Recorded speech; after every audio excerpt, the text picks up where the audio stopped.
informados acerca de las reformas y rebeliones anticoloniales. O sea, que estaban en contra de las colonias, en contra del manejo del virreinato, ¿no?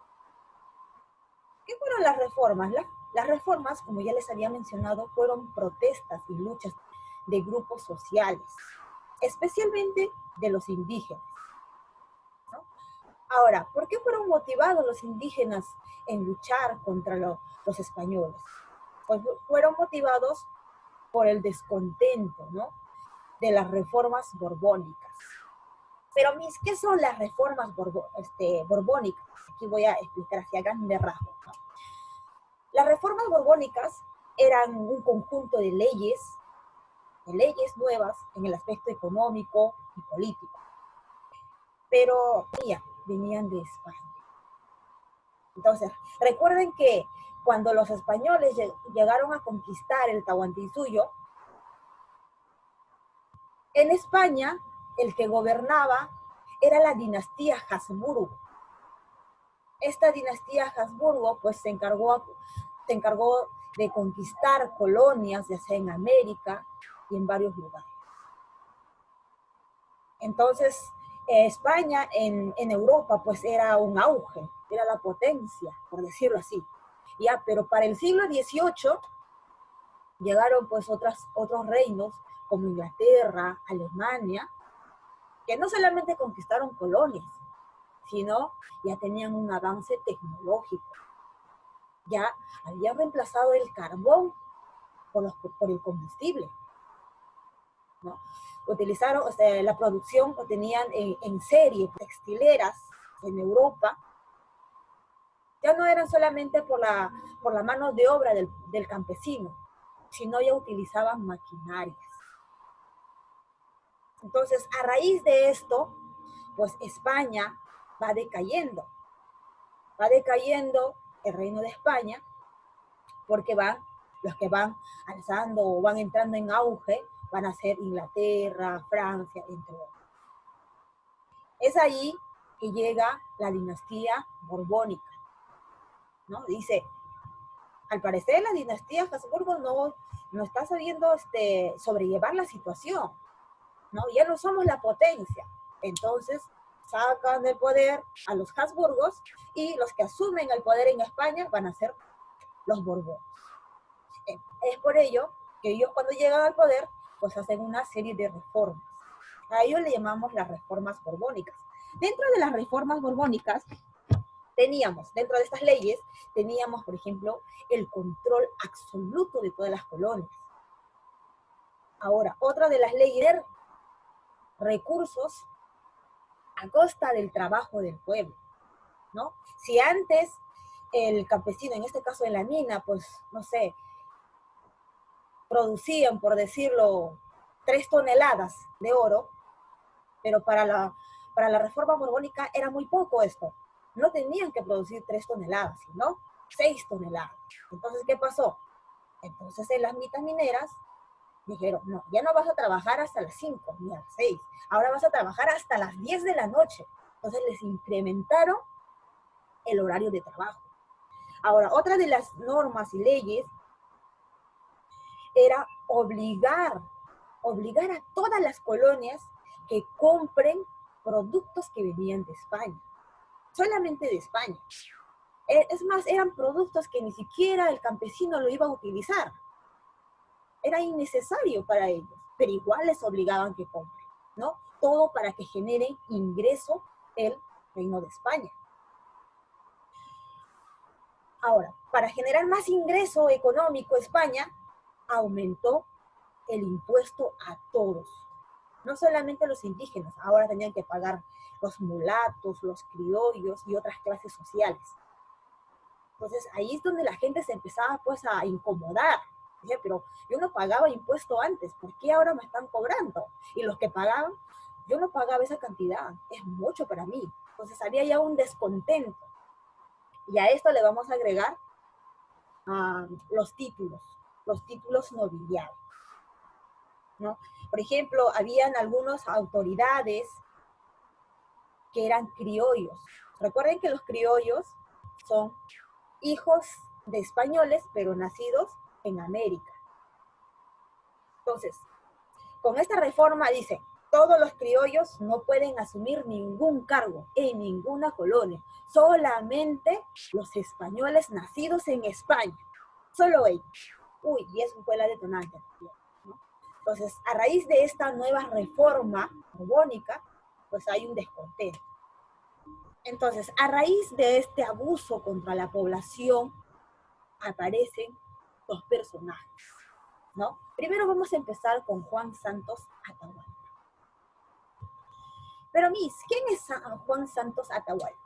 Bueno, con respecto a la biografía de Juan Santos Atahualpa, pues es todo un enigma, ¿no? Es un misterio, ¿no? No se sabe a ciencia cierta, ¿no? Probablemente hay historiadores que dicen que Juan Santos Atahualpa pudo haber sido natural de Cusco, de la región de Cusco. Bueno, unos que otros dicen que pudo haber sido de Huamaca, ¿no? Pero todos destacan de que Juan Santos Atahualpa pues estudió en el colegio de caciques, probablemente estudió ahí, pero era muy bueno, porque Juan Santos Atahualpa viajó a Europa y a África. Es ahí donde adopta esta idea de independencia, de libertad, ¿no? Él hablaba español, latín, hablaba varios idiomas de la selva. Esta situación desagradable en los pobladores altoandinos y en los pobladores de la selva, entonces, como ya habían grupos que estaban en desacuerdo, estaban decepcionados, desconformes, molestos, entonces lo que hace él es unir a estas poblaciones y formar un grupo de rebelión, ¿no? Generalmente la rebelión de Juan Santos Atahualpa destaca en la selva central del Perú, entre 1742 a 1756. El objetivo de esta rebelión fue el objetivo fue restablecer el imperio inca, ¿no? Pero ¿con la ayuda de quién? Con la ayuda de los nativos, ¿no? De los Ashaninkas, los Shipibos, los Conibos, entre otros pueblos étnicos. Ese era el objetivo. Cansado, obviamente, de ver toda esta explotación y abuso de los españoles o de los corregidores contra su población. Entonces, Juan Santos Atahualpa triunfó en la selva central y se va a Jauja, ¿no? Enterado de que los españoles estaban yendo a capturar. En 1752 llega a Jauja con la finalidad de aliarse con los curacas de la zona. Pero no tuvo efecto esta sociedad, ¿no? Por ello se enteró de que los españoles seguían pues buscándolo para poder castigarlo, ¿no? Y huye al Gran Pajonal, que queda en la región de Pasco. Rebelión de Tupac Amaru II.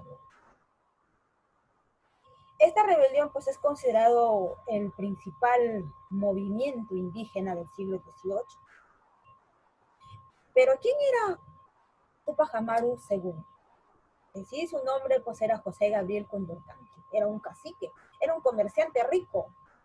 Él se encargaba de trasladar la mercadería desde el Río de la Plata hasta el Callao, ¿no? De ahí eran enviados pues, a Europa.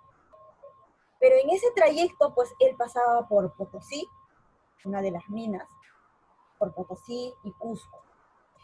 En ese trayecto, pues él observa la explotación por la que pasaban sus paisanos, sus compatriotas, ¿no? Veía ahí la mita minera, la explotación en las minas, el obraje. Y a él también le afectó, por ejemplo, el incremento de los impuestos. Entonces, viendo esta situación, pues, de descontento de la población, él, antes de rebelarse, va a la Real Audiencia. Recuerden que la Real Audiencia, pues, era el que impartía justicia. Va a hacer un reclamo, conversa con Antonio Areche, y, ¿no? Presentándole, ¿no? esta explotación abusiva de los corregidores. Pero al final no llegan a ningún acuerdo. Es por ello que regresa al Cusco el 4 de noviembre de 1780, se inicia la Gran Rebelión, ¿no? Con la captura del corregidor de Tinta, Antonio de Arriaga, quien fue ejecutado en la plaza de Tumbasu. Esta rebelión fue integrada no solamente por los caciques, sino también por indígenas, mestizos, criollos y esclavos, ¿no? Era un grupo bastante sólido, que en su momento se veía que iba a triunfar, ¿no? Y es más, en la primera batalla, en la batalla de Sangarará, el 18 de noviembre de 1780, triunfan, ganan esta batalla. Luego, en 1781, ingresan al Cusco. Pero antes de ingresar al Cusco, Tupac Amaru dice, no, tengo que traer más gente para poder tomar el Cusco. Entonces regresa a Tinta, se va con Mapata, a Sangarará, para traer más gente y poder ingresar al Cusco y tomar el Cusco. Entonces, en este trayecto que él regresa por más resguardo, pues los españoles se enteraron de esta rebelión, fueron al Cusco, y cuando Tupac Amaru quiso ingresar al Cusco, pues Cusco ya estaba resguardado por los españoles. Es ahí donde Tupac Amaru pues es traicionado y entregado a los españoles, ¿no? Que en el 18 de mayo fue condenado pues a ser descuartizado en la plaza de Cusco. También hay que resaltar aquí que Tupac Amaru no luchó solo, había muchas personas que lucharon junto a él, ¿no? Y que mencionar pues su familia, ¿no? Micaela Bastida, su esposa, sus hijos, Hipólito, Mariano, Fernando. Tupac Amaru fue castigado, como les dije, fue condenado a la descuartización. Los amarraron en 4 caballos, no pudieron descuartizarlo. Entonces, Antonio de Areche mandó a decapitar. Una vez decapitado, igual descuartizaron su cuerpo y lo llevaron a cada uno de los lugares donde la gente se había levantado, se había rebelado, como escarmiento, ¿no? Al que se rebela le pasa eso, algo así. Pero antes de morir, pues él vio morir a su esposa y a su hijo. Y a su hijo Hipólito. Mariano y Fernando fueron enviados, expulsados del Perú, fueron llevados a Europa, encarcelados en Europa. Esta es la historia de estos 2 grandes personajes que ya desde